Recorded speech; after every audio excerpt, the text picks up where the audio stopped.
ok gars yi balaa ñoo commencé bëggoon naa leen laaj benn question est-ce que gëm ngeen ni nit bu na dee après bu dekki maanaam réincarnation daal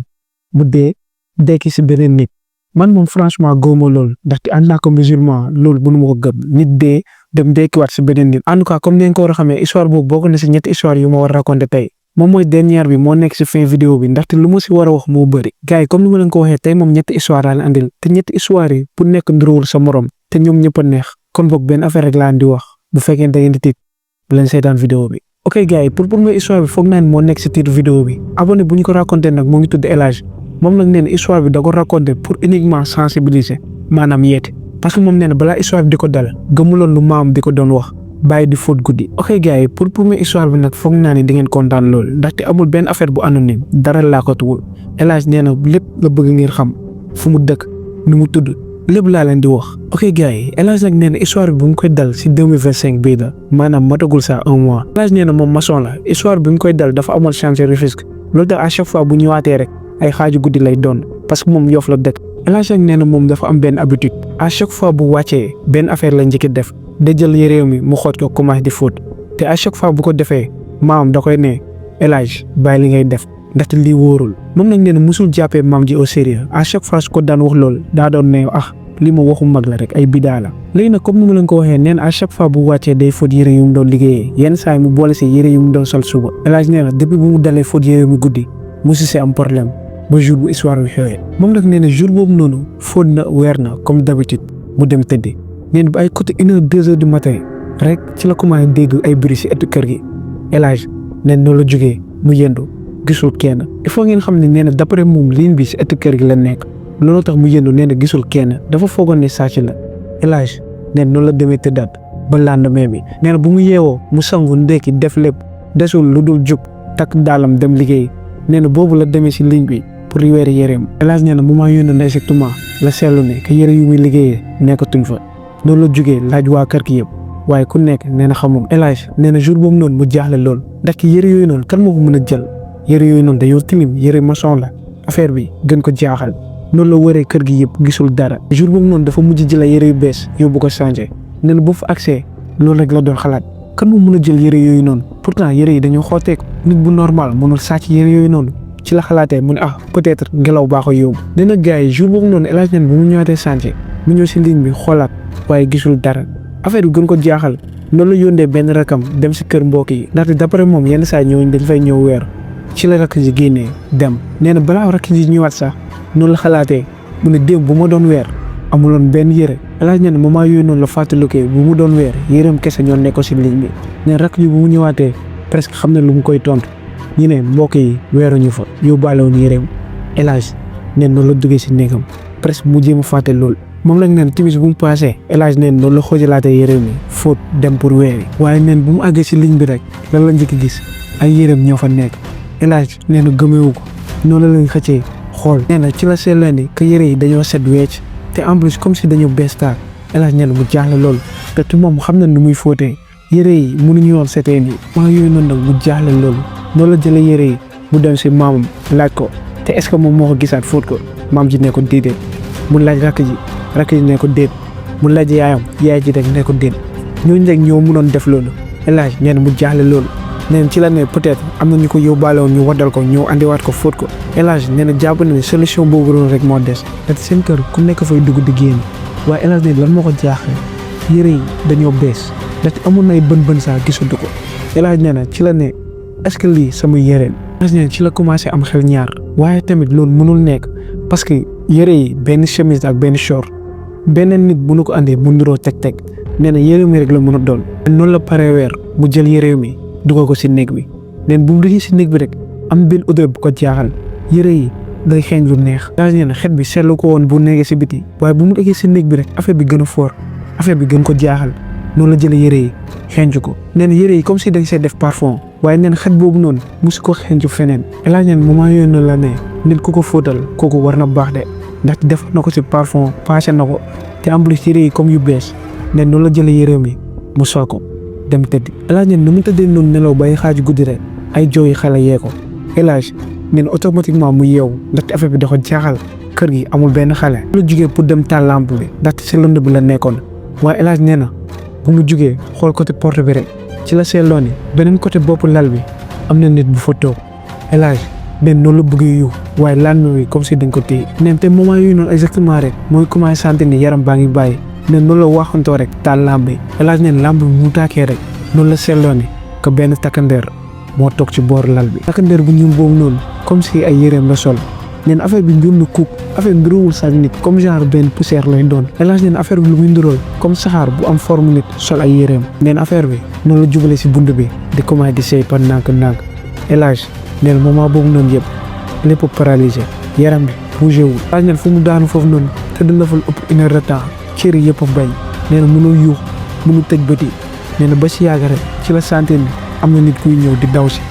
nee na bu mu duggee rek noonu la gisee maam ji ñëw si moom nee na moment yooyu noonu rek cër yi ci la ñëwaatee mu commencé mën bouger nee na ci la commencé téye maam ji di yuuxu yi métti El Hadj nee na maam ji ci la commencé di dalal xelam di tudd turi yàlla nee na moment boobu noonu rek waa kër gi ñëpp a yeew ñëw si moom commencé di ko laaj waaye El Hadj nee na mënuloon saa wax El Hadj nag nee na jour boobu noonu maam ji moo nekk moom ba ay bët set mënuloon wax nee na dafa traumatisé woon ndaxte xamuloon lu mu gis nee na bu mu commencé mën wax ci la expliqué maam ji lépp lu xew maam ji ci la ko newoon naa la bàyyi di fóot guddi. yenn gars yi El Hadj nee na après loolu maam ji yóbbu na ko ci sëy bu takku def lépp waaye nee na affaire bi da ko gën a jege loo yaana te neen depuis boobu noonu à chaque fois day jàng alxuraan régulièrement à chaque fois day tijji kaamin di lire nee na histoire bi da see jëlee ay jàngat yu bëri waaye jàngat bu gën a important bu si jëlee mooy nee na mag yi lii tere yëpp daa am lu tax loolu tax xale yi dañ see war a bàyyi xel. histoire El Hadj bi nag xam naa ne ay jàngat rek li si mën a jëlee comme nit ñi nouvelle génération bi mag yi lu ñuy wax rek dañuy weddi comme par exemple ñu ne la faute jour bi baaxul faute heure bi nii bale heure bi loolu yëpp ay wax yoo la xamante ni da am lu tax ñu wax ko te foog naa ne histoire bi day gën a fàttali loolu comme ni ñu koy waxee waxu mag du fanaan àll. ok gars yi pour deuxième histoire bi du histoire jinne mais ba teel leen avertir comme genre affaire yi bu leen dalee waxtaan leen si ay nit wala ngeen woo police directement ndaxte loolu rek mooy solution bi. ok gars yi abonné bu ñu raconté histoire bi Fatou la tudd moom nag nee na histoire bi mu ko en fait gars yi il faut ñu waxtaan si nag mais Fatou yi da ngeen am problème mais bref. ok gars yi histoire bi nag bëgguma réer bu bëri ndaxte histoire bu sérieux la kuñ ko raconté nag comme ni ma la ko waxee moo ngi tudd Fatou moom nag nee na moo ngi dëkk Mbour wante nee na chaque vacance kër tantam bu nekk Dakar la koy defee Fatou nag nee na histoire am xamul exactement fu mu commencé waaye bu mu fàttalikoo mooy commencé jour bi mu jëlee oto pour ñëw fii nii vacances comme ni nga ko war a xamee pour mu jugee foofu noonu ñëw Dakar bus la war a jël nee na jour bi mu jëlee bus bi ci la remarqué benn waaju bizarre waa ji à chaque fois moom bu sigee day dajeeg bëtam yi waaye neen loolu moom mënul ñàkk si bus Fatou neen looloo tax bàyyi si noonu xel waaye jot na xàmmee waa ji benn waaju ndaw la te sew nee na kooku enseignant la koy gën a jox ndaxte sylvestre am Fatou nag toon nga enseignant yi yëpp. ok gars yi comme ni ma leen ko waxee Fatou neen loolu bàyyi si xel noonu la wàccee si bus bi dem yoonam neen bu mu eggee kër tàntam noonu la fa nekkee plus de 2 semaines Fatou neen moment yooyu noonu dafa bëggoon loolu ndaxte ay cousine am la doon nekkal à chaque fois dañuy génn di doxantu di baladew ba benn jour lépp fa la commencé Fatou nag ne jour boobu noonu dañoo demoon corniche moom ak cousine am yi ñuy doxantu neen buy doxi ba si yàgg rek noonu la remarqué benn waay toog ci benn banc di leen fixé rek Fatou neen affaire bi jaaxal ko loolu neen moom tamit noonu la commencé di xool waa ji ndaxte waa ji xàmmee na ko waa ji nekkoon si bus bi la waaye Fatou neen loolu mënul nekk peut-être hasard la rek waaye Fatou neen moment yooyu noonu am na xel ñaar mu ngi continué di fixé waa ji rek ba si yàgg waa ji noonu la jugee dem toogi beneen boor comme si daa xam ni Fatou mu ngi koy xool Fatou neen noonu la avancé mu commencé di tourné ci la gisee ni waa ji mu ngi koy xool Fatou neen noonu la waaxante ànd ak cousine mi Fatou neen après jour boobu noonu mu fàtte carrément histoire boobu noonu affaire bi génn na saa si xelam ndaxte neen à chaque fois moom ak cousine mi dañoo doon génn def ay sorties te loolu rek la taloon ndaxte neen dañoo doon dem ci ay endroit yu ko neex comme genre Ngor wala Gorée Fatou neen ba benn jour mu ànd ak tàntam marché Sandaga ne noonu lañ duggee si marché bi xat loolu ñuy dox di wër ay yére noonu lañu commencé di jënd comme jënd jigéen rek xam ngeen Fatou neen ba benn moment rek ñu dugg ci benn magasin mu ngi commencé di waxtaan moom ak tàntam nee na ci moment boobu noonu rek mu sentir am na ku koy xool Fatou neen noonu la tourné mu xool si biti noonu la gisaatee waa ji toog si benn jaakot café di ko fixé rek. gars yi balaa ñu continuer il faut mu expliquer leen benn détail bu important Fatou neen lan moo tax mu gën a yomb muy xàmmee waa ji nee na 3 fois yu mu gis waa ji yëpp même yére yi la sol Fatou nee na looloo tax rek mu koy xàmmee mais peut-être waa ji bu changé woon yére peut-être mënoon am mu bañ ko xàmmee mais waa ji comme ni ma leen ko waxee à chaque fois même yére yi la doon sol. Fatou nen bu mu tourné ba gis waa ji rek xolam bi commencé di tëf-tëfi nee na tiitaange jàpp ko. Fatou nag nen moment yooyu noonu ci la commencé di dara xelam mu ne non lii peut-être lii hasard kese la peut-être coïncidence la lii mënul nekk moom daal jàpp nañ lii nekk di gisante moom waa ji yam loolu hasard kese la. man nag da laa mënu comprendre histoire yi genre nit yi rek lay dal nit yi rafet njort rek lay dal xalaat la rek histoire yi dal comme sama genre yi nga xam ne ñun dañoo rëy laamen waaye dinañ ko fa tëggal rage. ok gars yi ñu ñëw si Fatou moom nag comme ni mu ko waxee nee na peut-être lii hasard kese la nee na noonu la génnee ànd ak tantam dem ñibbi waaye Fatou lu mu xamuloon problème am bi yaa ngi soog a démarrer ndaxte nee na à chaque fois fu mu mënti dem day gis waa ji comme si da koy toog nee na à chaque fois waa ji day taxaw benn distance boo la xamante ni duñ ko mën a gis waaye dina fexe tout ba Fatou rek moo koy gis Fatou nag nee na affaire bi mu koy subir ndaxte dafa bañ a wax loolu famille am ñu koy jàppee ndof. nee na gars yi comme ni ko waxee Fatou nee na moo ngi continuer di dund ak loolu nee na fu mu tourné rek day gis waa ji Fatou nag nee na bu dem ba affaire bi dugg si bopp bi à chaque fois loolu rek lay xalaat day xalaat ni waa ji est-ce que mënu tëb mur ñëw fekk ko fa. Fatou nee na ba benn jour rek tantam remarqué que ni comportement am changé na ci la ko wooyee mu ne ko Fatou xanaa am na koo joteel Fatou ne ko déedéet ci la obligé Fatou wax ko lépp Fatou nag nee na tantam ak moom ay xarit lay ci la ko raconté lépp détails yëpp bàyyi ci dara depuis bu mu ko gisee ci oto bi ba heure yi tantam ci la jëlee portable am woo police directement. nee na gars yi pour ma gàttal histoire bi rek Fatou nee na tantam bu mu wootee police expliqué nañ lépp. gars yi ci lañ ko convoqué nag lendemain bu ñu fa demee ci lañ ko ne amuñu benn preuve mënuñ ko defaral dara xanaa ñu jël benn gaar yóbbu ko te ñu ne loolu tamit est-ce que mën na nekk. bref ci gàttal police nee na bro tant que rey ñu la mënuñ la dara. Fatou nee na après loolu tàndam toog ay fan demul liggéey di surveiller kër gi interdire leen ñoom ñëpp ñu génn nee na à chaque fois seen vacances la doon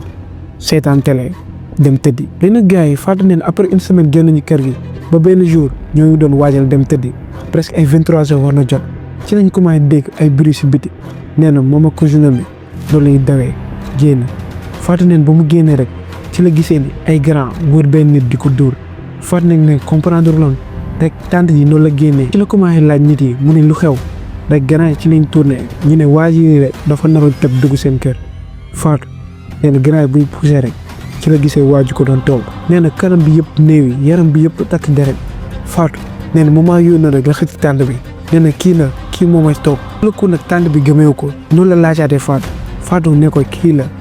rek ci la ne grand yi kii téye leen ko ba police ñëw Fatou nag ne après bu ñu jàppee waa ji toog nañu ëpp 1 heure temps pour la ñëwul loolu lañ jëlee waa ji taxu ko dugal ko ci biir kër gi grand yëpp taxaw nee na tànd ji ci la commencé di laaj waa ji mu ne yow looy toppee sama doom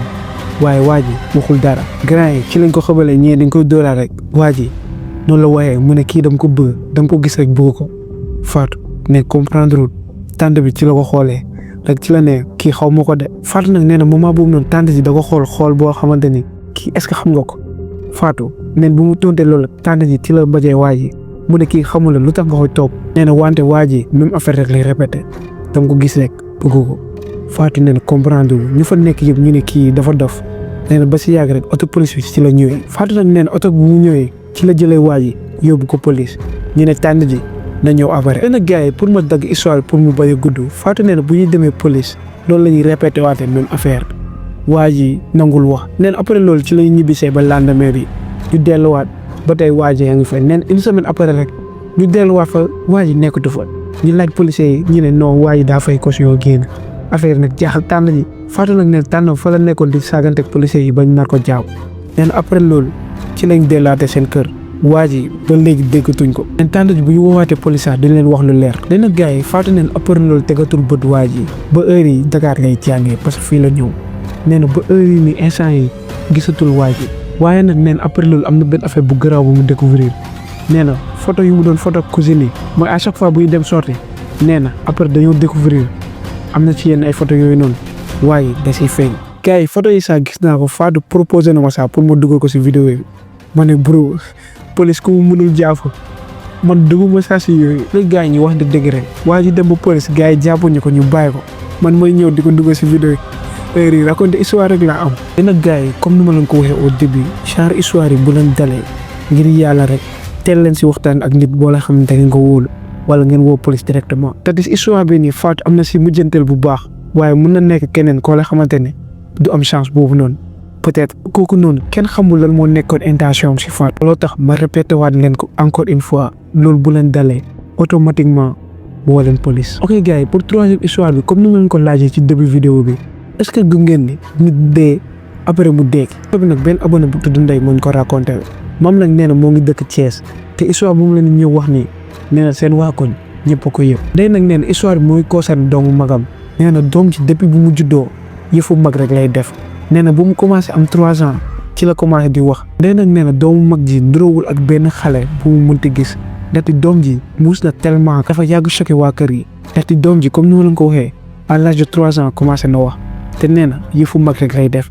nee na ba benn jour rek doom ji di foofu moromam bi. te nee na jour boobu noonu famille bi ñëpp a ngi toog ci ëtt bi rek doom ji ci la tourné si yaayam mu ne yaay dama bëgg dellu suñu kër yaay ji ci la commencé di ree mu ne fan fii mooy sa kër. te nee na yaay ji bu mu ko waxee loolu rek doom ji ci la ko tondee mu ne non fii du suma kër sam beneen kër gi laay wax. yaay ji ci la ko waxaatee fii mooy sa kër doom ji ci la ko ne non sam beneen kër gi laa la wax.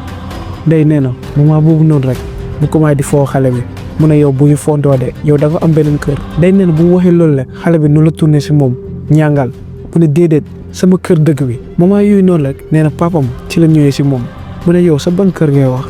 doom ji ci la ko xoolee mu ne fuñ ma suulee. ay nee na waa kër gi bu ñu déggee loolu ñoom ñëpp a noppi commencé di xool xale bi ndaxte xale bi xam nañ yàgg nañu wax waxu mag waaye lii moom dafa ëpp. papa ji moment yooyu noonu comprendrewul ci la ne mais yow looy wax ni doom ji ci la si tegee mu ne waaw dama amoon accident bi ma daanoo ma yuuxu kenn dégguma te en plus kenn ñëw ma jël seena waa kër gi bu ñu déggee loolu ñoom ñëpp a tiit ci lañu ne kii lu muy wax nii Ndeye xanaa yéen a koy seetaan loo ay film. Ndeye ci la tourné mu ne man kay seetaan loo ma ko dara kii moom kenn xamul fu mu déggee waaye xale bi muy continuer di wax rek mu ngi dem sax di joxe yeneen détails papa ji ci la ko dóoree mu ne bu ma la déggaat ngay wax loolu waaye doom ji jooyul benn yoon. ci la xoolee papam mu ne yow xanaa bëggoo yow ñu gisaan ma papa ji noonu la doolee di ko dóor ba mu commencé di jooy nee na jour boobu noonu waa kër gi ñëpp a jaaxle ndaxte wax yooyu noonu dañoo ëppoon trop. nag gars yi après jour boobu noonu Ndeye nee na malgré papam mu ngi ko dóor xale bi muy continuer di wax yooyu noonu te bii pa waa dëkk bii la koy wax ku mënta ñëw si kër gi day ne non fii de laa dëkkoon di ko wax même histoire bi di joxe ay détails mais noonu nag waa kër gi commencé di taay ba si yàgg rek ci lañ ne kii xale la rek bu yàggee dina ko fàtte. Ndeye nag ne ba benn jour papam ci la àndee imam ci kër gi ngir ñaanal xale bi ndaxte xale bi nu mu commencé di wax ni dafa bizarre trop. nee na imam bu mu eggee ci la commencé di waxtaan ak xale bi ci la ko ne raconté ma histoire bi ngay wax ñëpp wax ma ko bëgg naa xam ne nee na xale bi ci la commencé di raconté même histoire bi di dem di joxe ay détails yu bëri waaye Ndeye nee na lan moo ko jaaxal bu mu xoolee imam bi comme si dafa tiit. imam bi ci la laajee doom ji mu ne yow temps yooyu noonu noo tuddoon doom ji ci la ko ne Massamba laa tuddoon. imam bi noonu la jógee xëcc paa bi dem wax ak moom. Ndeye nee na moment jooju noonu moo ngi fixé magam ak imam bi rek ndaxte xamul lu ñu wax nee noonu la ñu ñëwaatee ci xale bi ci lañ commencé di ko poser question comme genre sa yaay nu mu tuddoon doom ji tontu sa papa nu mu tuddoon doom ji tontu seen kër nan la meloon doom ji décrire lépp. imam bi ci la xoolee papa ji mu ne am na ay at si ginnaaw ci dëkk bu ñu takkandool am na benn xale bu ndaw bu tuddoon Massamba ci teen la daanu woon te kii nii d'après lu muy wax nee dafa daanu woon kenn gisu ko